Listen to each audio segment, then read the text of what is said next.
We all know sports fans love to keep up with their favorite teams. But the question is, how can sports teams keep their fans engaged and connected online?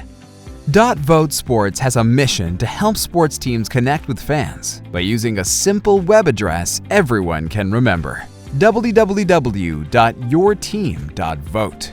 This simple, easy-to-remember web address allows fans to participate in polls and surveys, enter giveaways, play trivia, and much more. This is a great tool for teams to directly reach their fan base and collect valuable data regarding fan feedback. Whether fans are voting on their favorite jersey combination or the player of the game, fans are given an opportunity to play an important role in team decisions. Get your team's .vote web address from GoDaddy today and instantly become closer with your loyal fans. We break down the baseball trade deadline, the real biggest loser who nobody is mentioning in the baseball trade deadline, who's not to blame for the latest baseball betting scandal, and an NFL story that got plenty of headlines but feels like a whole bunch of nonsense. All that and more on a new edition of Gordon Damer on Sports right now.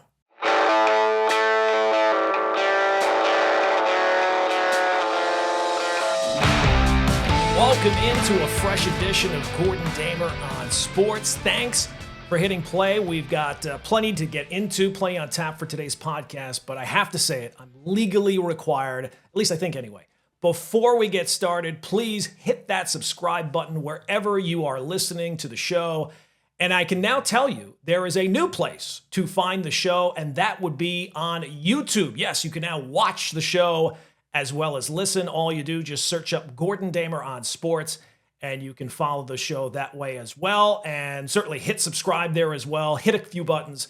I do appreciate it. All right, let's get into the pod for today. And since it was the baseball trade deadline yesterday, lots to break down.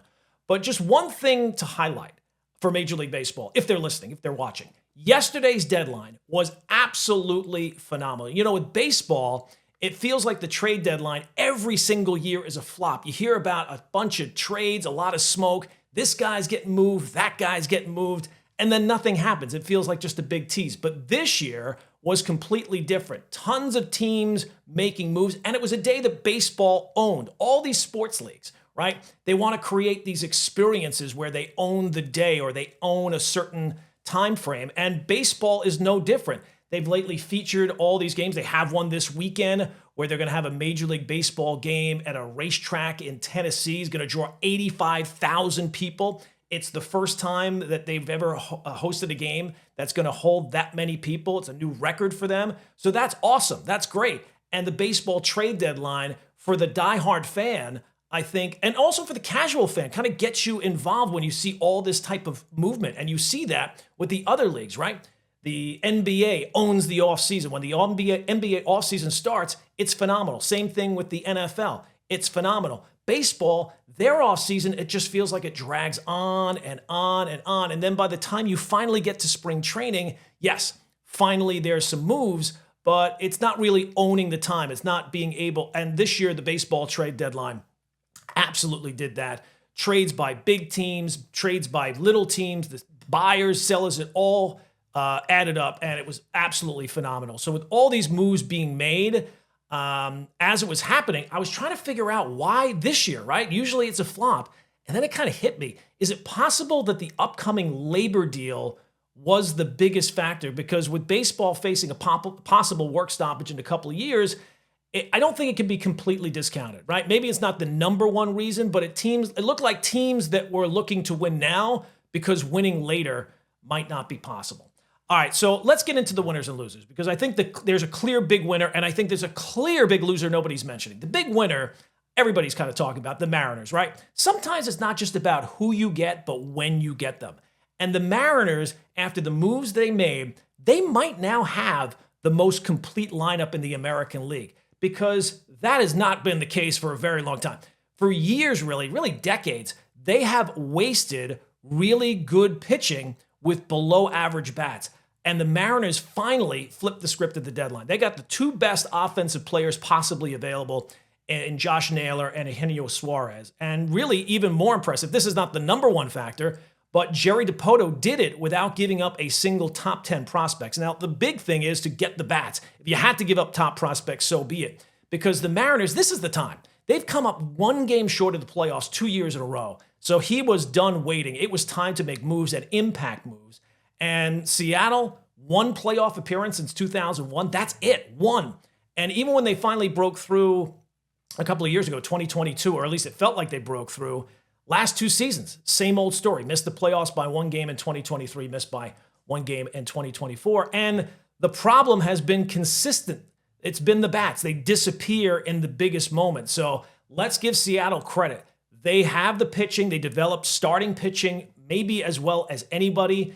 If you look at the postseason, right, top 3 in the rotation, Gilbert, Kirby, Luis Castillo, that's a legit rotation. And even with some regression this year, you could definitely see those guys being a nightmare come October. But the thing was, they had to be able to get some offense. And if there was ever a time to go all in, this is the year with what Cal Raleigh's doing. I mean, that guy, monster season, might be the American League MVP, 42 home runs. The Mariners have to build a lineup around him, just not count on him. And now with Suarez and Naylor, they've given him some protection. They've given the lineup some balance. Suarez, you know it, proven power bat, right? Top 5 in home runs this year. Also kind of brings a veteran presence. So when you get to October and you get to the postseason, he's not just there to be a masher. He's got some experience, so he can be a leader as well. Josh Naylor, the numbers might not jump out at you, but professional hitter, left-handed clutch, destroys righties, and he's the kind of the middle of the order bat that they've been missing since probably like Nelson Cruz. And again, Jerry Dipoto got it without really unloading the farm system. No top 10 prospects removed. So this is not an overpay. I think an overpay would have been justified, but he used some depth. The team took on some money, and that was it. So for a team that's always kind of had to work around a tight budget, I thought that that was a real masterclass in addressing needs that you have and doing it in a very good way. So you look at their lineup now, it's a lot more fleshed out, right? J.P. Crawford setting the tone. They've got Polanco. You got what Raleigh's doing. Suarez, Naylor, Arozarena. So they've got some more postseason experience there. And I think that you take a look at their lineup in total, it's balanced. They got lefties, they got righties, they got power, they got speed, they got some patience. It's all kind of there. And now for the first time in a very long time, the Mariners can win in a couple of ways, right? They can win with pitching. They can win 3-2, but they can also win the slugfest 7-5. So, and I don't think that this was a luxury. This was a must for the Mariners. If not now, when? They had to go for it. And I think that they absolutely did because the AL, take a look at it. It's pretty much wide open this year, right? Houston isn't the same dominant force. The Rangers are very inconsistent, can't score runs. Yankees, Blue Jays, very hit or miss. So it feels like this is the moment to go all in. And if when they get into the playoffs, assuming they do get into the playoffs, the Mariners are going to be a team nobody, I think, is going to want to see them because they've got the deep rotation. Their bullpen is pretty good, and they look like a complete team. So I thought they did a really good job in the trade deadline, adding the 2 bats that they did. The other big winner that everybody kind of mentions would be the Padres, right? Padres were another team that was very active. I think they made 5 trades in total, and they got some very recognizable moves and addressed the bullpen, addressed the lineup. But, you know, the only problem for me is the Padres always get this recognition about, they're the big winner at the trade deadline. They're the big winner in the offseason. You know when you don't hear about them being the big winner? During October, during the postseason. So they did make 5 deals. They seem to address every weakness they had. So on paper, it's a great deadline, right? And everybody's saying they had one of the best ones. It was efficient. It was focused. They didn't lose that much top flight talent from their minor league system. And I like some of the pieces they got. Mason Miller is clearly a monster. He's not just a closer. When you talk about postseason baseball, you want to shorten the game. So with their bullpen already, which is pretty stacked, adding another power arm, you could definitely see that being a cheat code. The only reason why I'm not buying it is because I feel like we've seen this movie before. We've seen this exact movie before. A.J. Preller is the guy who always makes the big deals, right? He's the guy in your fantasy league who's always making the big trade or landing the big shiny piece. But then when it comes to the playoffs, it always seems to kind of flame out. And that's what the Padres have been. They've been a constant tease. So it's almost like the Padres are like the Wile E. Coyote of Major League Baseball, and the Dodgers are the Roadrunner. So the Padres, they got the payroll, they got the pieces. On paper, you look at it, yep, absolutely front office. They've attacked every weakness that they had. The only problem is until I see it in October, it always feels like they're going to be the guys that end up with their faces down in the dirt. So I'm not as sold on the Padres move. Yankees, Mets. I thought that they were tied together, not just because they're both from New York. They were both aggressive. They both probably could have used a starting pitcher, but I think that the biggest thing for them, their biggest issue was not addressed because it couldn't be addressed. There was no way to possibly address it. With the Yankees, their biggest issue is what's happening with Aaron Judge, right? If Aaron Judge doesn't come back or he only comes back at 50%, they could have traded for 100 relievers. It really would not have mattered. That was the exact trade deadline that I expected Brian Cashman to have. They were not going to trade away their top prospects for all the talk about Spencer Jones or George Lombard. The issue with the Yankees, also, their payroll is so top-heavy that the only way that works long-term is you got to have a constant line of young talent producing on a major league level that's not making any money. So any talk about Jason Dominguez going anywhere or Wells, you need those guys, Wells, the Volpes, the Weavers. Soon it'll be Spencer Jones or George Lombard to kind of round out the rest of the team. Plus, as we talked about, the Yankees are never going all in. So their key is be good all the time. Keep the stadium full, make the playoffs every single year. And look, if you win a World Series, fantastic, but it's not the moral imperative that it was when George was here. The Mets, it's kind of the same thing. I like the moves they made, would have liked them to add a starting pitcher that can go 7 innings consistently. But for them, they need to get Alonso and Lindor going again, because if those two guys don't start hitting, it really doesn't matter what trades they made at the deadline. Lindor's hitting like 200 in the last month. His OPS is like 600. Alonso's been even worse. He's slugging like 300 in July. Just brutal. So maybe they get going again. Certainly think so. And it feels like the NL's wide open too. Dodgers are having their issues. And if you told me the Mets were in the World Series this year, it would not shock me. But again, they need to get the team that they have going again down the stretch. All right, so those are the winners for me. The losers, I think, are pretty clear. One of them, everybody's talking about Cubs, right? And you have to ask the question, what are the Cubs even doing? I mean, the core of the team is either at 30 or right around there. You would think this is the window, right? And it seemed like the Cubs just kind of passed on the trade deadline. Did anybody even inform the Cubs there was a trade deadline? Because they didn't really make any impact moves. They certainly didn't push the chips all into the center of the table. They didn't act like a team that's looking to do damage in October. And they had a clear need. They had they'd known for 5 months they need a big-time starting pitcher. And maybe that guy just wasn't available. But the rest of the National League, the rest of baseball, the good teams were loading up, right? Mariners got better, Padres got better, Mets got better, Yankees got better. The Cubs, they're kind of hoping Mike Soroka is his underlying data is going to get things turned around. I don't really buy that. And here's the part, if you're a Cub fan, that's got to really sting. I think this tells you Kyle Tucker's not staying. Because if you were planning to re-sign him, that's the time you take your top prospects and you ship them off for something of impact now. And from the Ricketts family, it was crickets. So they're now kind of stuck in this middle ground where they're just kind of existing. And I don't know if the Cubs feel the pressure, at least ownership, because Wrigley Field is the star, right? Wrigley is going to be full no matter what. So they're always going to be able to draw fans. And it doesn't really matter if the team is 10 games up or 10 games out, or if they're chasing a wild card. The vibe kind of sells tickets there. And the Ricketts family, I think they know that. And since they won a World Series not that long ago, I think the pressure is off. So they know the tourists are going to show up. They know the fans are going to keep still buying jerseys. And they know that Wrigley, as I said, is the star, and that's the draw. So the urgency to win, I just don't know if it's there. And it certainly didn't seem like it was there from the lack of moves, the lack of impact moves that they made at the deadline. And they don't have to win to make money.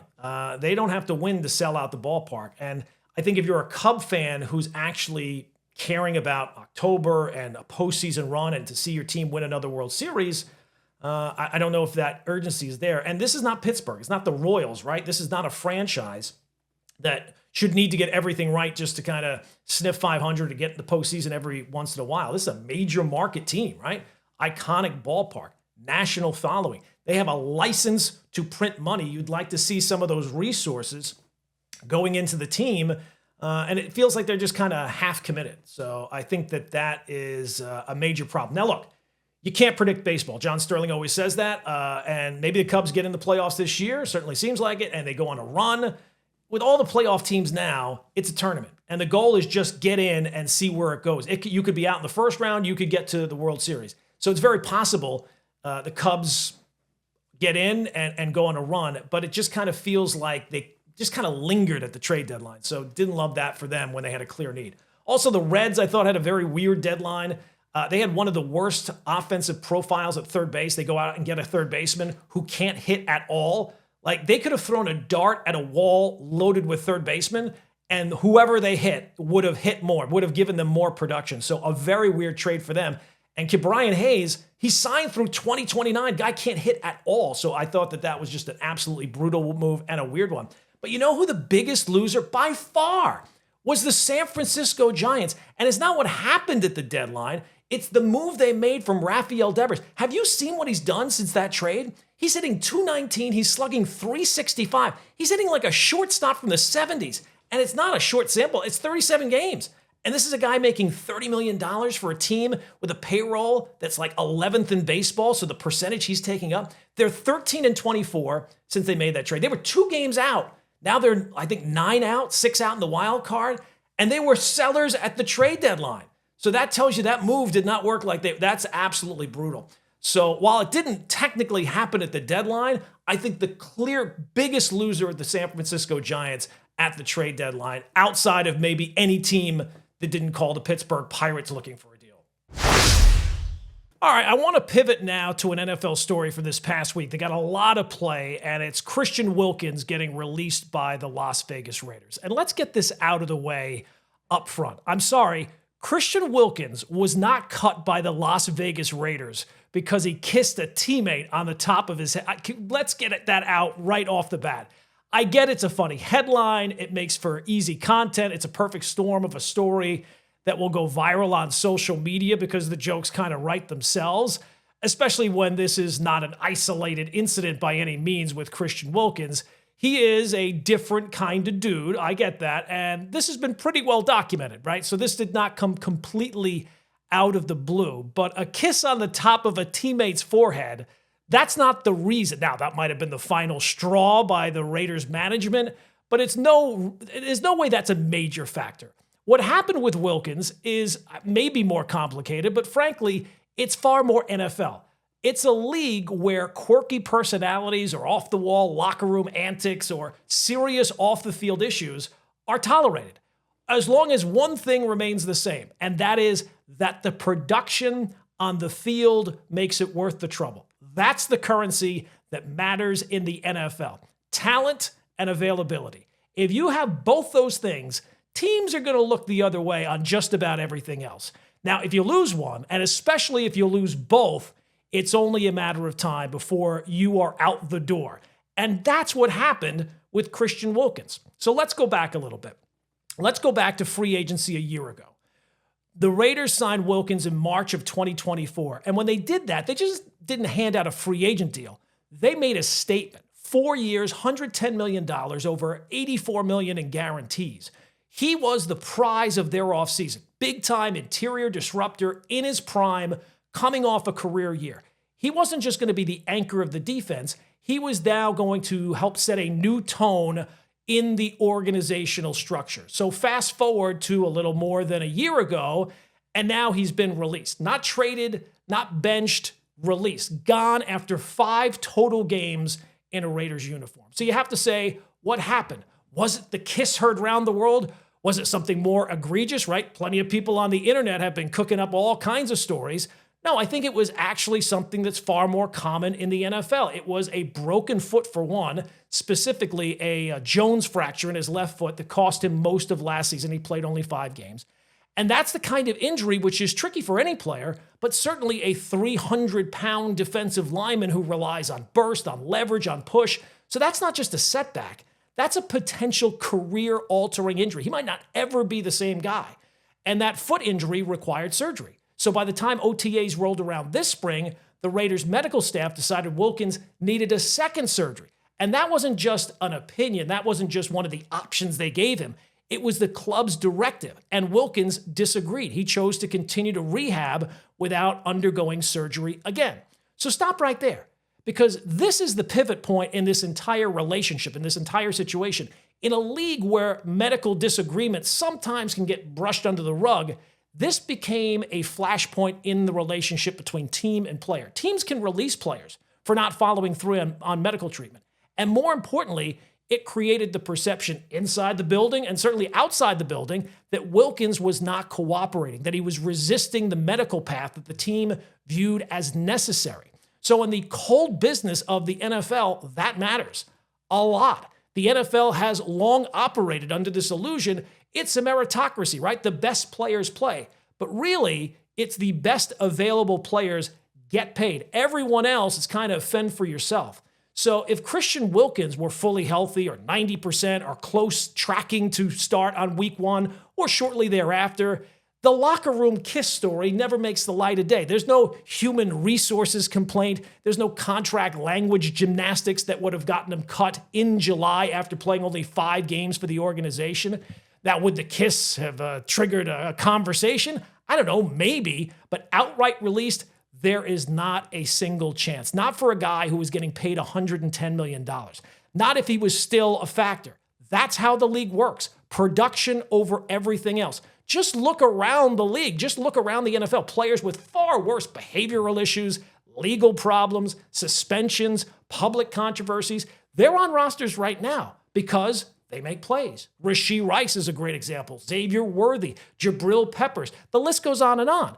But the tape is all that matters. And until the tape stops justifying the paycheck, and with Wilkins, the tape stopped justifying the paycheck. And not by poor play, but by a foot injury that just wasn't healing the way anyone wanted, and more importantly, wasn't progressing in the alignment with the team and their doctors that they had recommended. So this wasn't just a difference of opinion on how best to rehab an injury. This became a dividing line between the player and the organization, and ultimately a contract wedge, especially if the team felt he would never be the same guy that they signed just a little over a year ago. So by refusing the second surgery, Wilkins opened up the door for the Raiders to declare that he was in default under terms of his contract.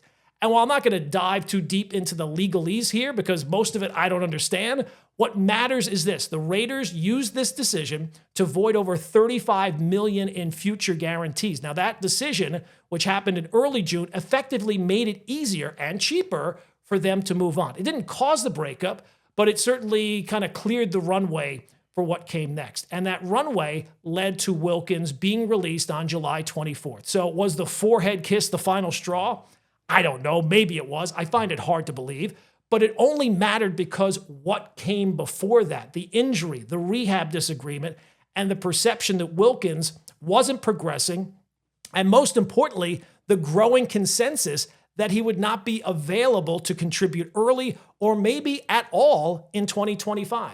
So if you're the Raiders, that's the real issue. Not the locker room behavior, not the optics, just the hard math of the NFL salary cap in black and white. It's not the first player for this to happen to. It won't be the last.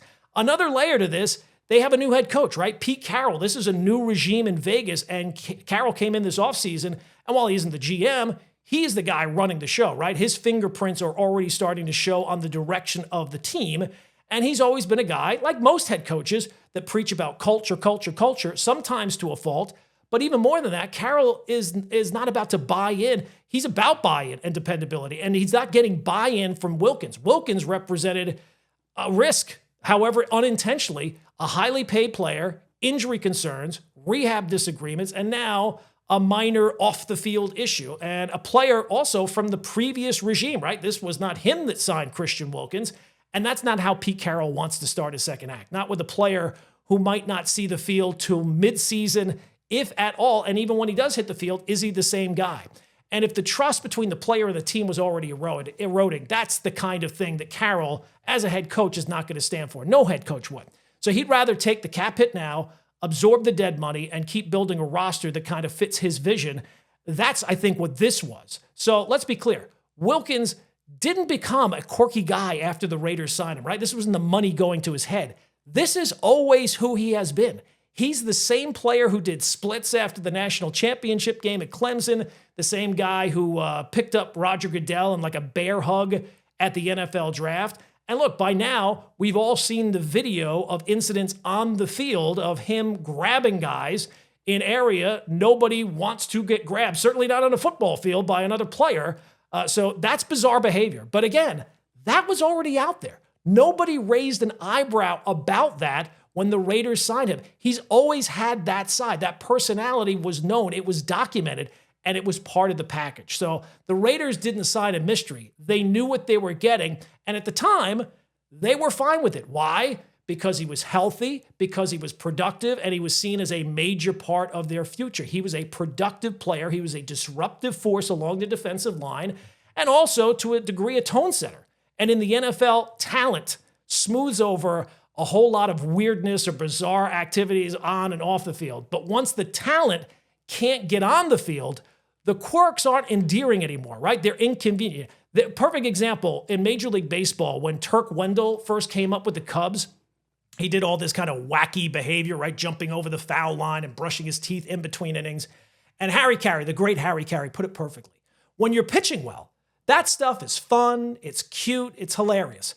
But when you're not pitching well, you look like a jerk. And it's kind of the same thing here, right? If Christian Wilkins were playing like the player he's getting paid to be, none of this would have been that big a deal. You probably never would have heard about this story. So it's tempting to view Wilkins' release through this behavioral lens because the story is more digestible that way. It's going to go viral that way. It gives people a headline. It creates an easy villain. It's an easy scapegoat, right? And it's funny. Sure, guy got released for kissing a teammate on the head. But I think the truth is far simpler and far more boring, to be honest. Christian Wilkins was released because the Raiders no longer were convinced he was worth the money, no longer convinced that he could give them what they were paying for. And that's the reality for every player in the league. Wilkins filed a grievance with the NFLPA. And look, he's got every right to. He's fighting over $35 million in guarantees that were voided by the team. And the outcome of that grievance will be decided somewhere down the road. Who knows, maybe even in 2026. But regardless of who wins in arbitration, the relationship between Wilkins and the Raiders is over. Now, if he was healthy, I think it's pretty clear he would still be a Raider. The Raiders would still be trying to get a return on their investment. And that kiss would have been a footnote, something you see on like Hard Knocks that's kind of like a funny story. But he's not healthy. He's not available. And in a league where availability is the best ability, that's the only fact that mattered. So I think you can retire the idea that a forehead kiss cost Christian Wilkins his job. This was about health, this was about trust, and this is about the salary cap math and long-term risk. The Raiders didn't cut a player for being weird. They didn't cut a player that they cut a player that they didn't think could play anymore. And that's about as NFL as things get. But that story is not going to go viral. This one obviously did. All right, so we already talked about the latest betting scandal in Major League Baseball, and here's a hot take that really shouldn't be a hot take at all. And it is, if a Major League Baseball player bets on baseball, that is not the league's fault. It's not Rob Manfred's fault. It's not FanDuel's fault. It's not DraftKings' fault. It's not MGM or whatever that one is. Its fault. It is, always will be the player's fault. I can't tell you how many people I've seen bringing up, well, baseball's in bed with all these betting companies. What did they think was going to happen? Just because baseball has financial deals with these betting companies, that does not give players excuse for betting on their sport. Now, I get it. It might be a little inconvenient for people who want to point fingers at Rob Manfred, and he's a familiar target, usually rightfully so.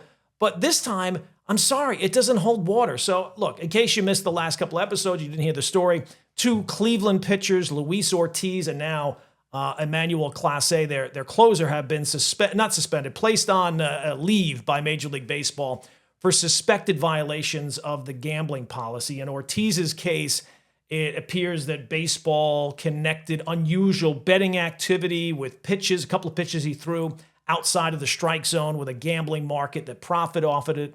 Class A, he's been put on the non-disciplinary paid leave while the league is kind of investigating the story. So, look, this is a big if. But if either player is found to have bet on games in which they participated, or any games, even if it's just a couple of pitches, even if it's not to throw the entire game, clearly they have to be banned for life. They should be banned for life. That is the rule. It's Rule 21. The players know this. It's not a secret. It's printed in every clubhouse. We talk about this every time betting comes up in baseball.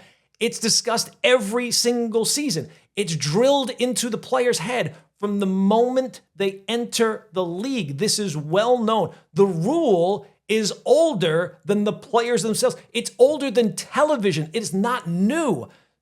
What's the cultural economic landscape that surrounds it maybe might be new, but nobody is naive on this. Sports leagues, not just Major League Baseball, have climbed into bed with the gambling companies in the post-era of ever since that Supreme Court, I don't remember the name of the actual court case, but it knocked down that the federal ban on sports betting, I think it was back in 2018. Yes, baseball's gotten into bed, NFL, all these sports leagues.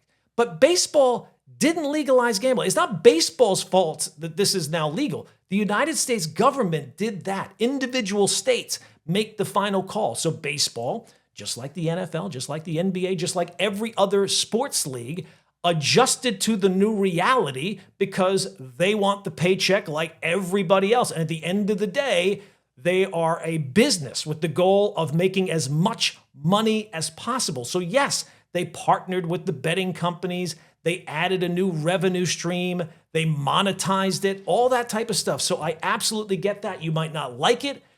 I might not like it. There's plenty of times I don't like it, but it happened. And it is the free market, and it's the country we live in, and it's the best country in the world. So some critics now want to turn around somehow.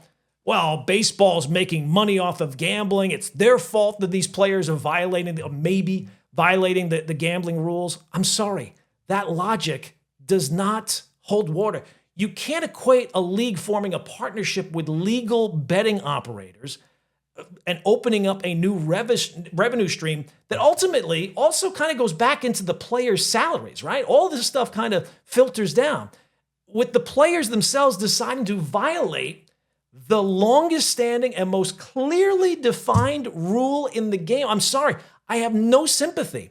That would be like blaming a bar for a drunk driver who leaves after one drink, even though he knows the law, right? He knows the consequences of his actions. So I'm sorry, but the truth is baseball isn't the one throwing these pitches out of the strike zone for a couple of bucks, if that does turn out to be the case.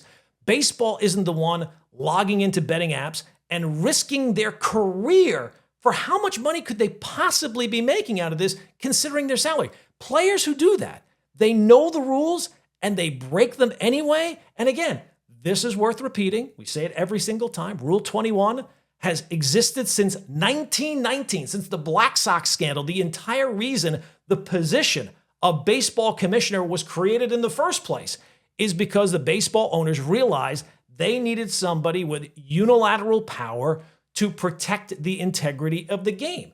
Because if fans think the outcome of the game could be manipulated, the sport would die, full stop. And that's not going to change. If these guys are found guilty, if these guys are found innocent, punishment has to be handed down. And you know what? The league has never budged. They never softened that stance. Pete Rose was banned from the moment he accepted his ban until the day he died. Gambling on games cannot be accepted. Nobody has ever been able to say they didn't know, right? You can't plead ignorance.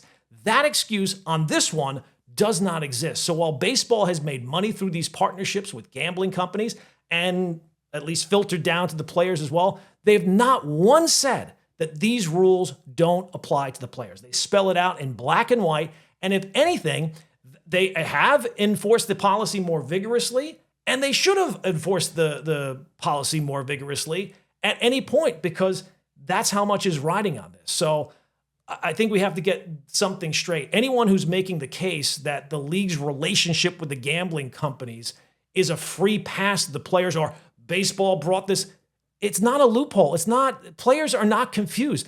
Gambling existed before these companies, and players, the only thing that's different now is we have ways of actually maybe catching some of this behavior. And the argument that baseball's partnership with gambling has somehow caused the behavior is ridiculous. It doesn't hold water. Betting scandals aren't new.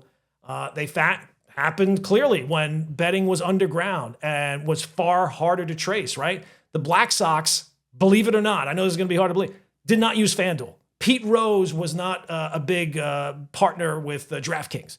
And yet, look at that, it still happened. So, and there's probably some that happened that we don't know about. The only thing that's different now is it's much easier to be caught.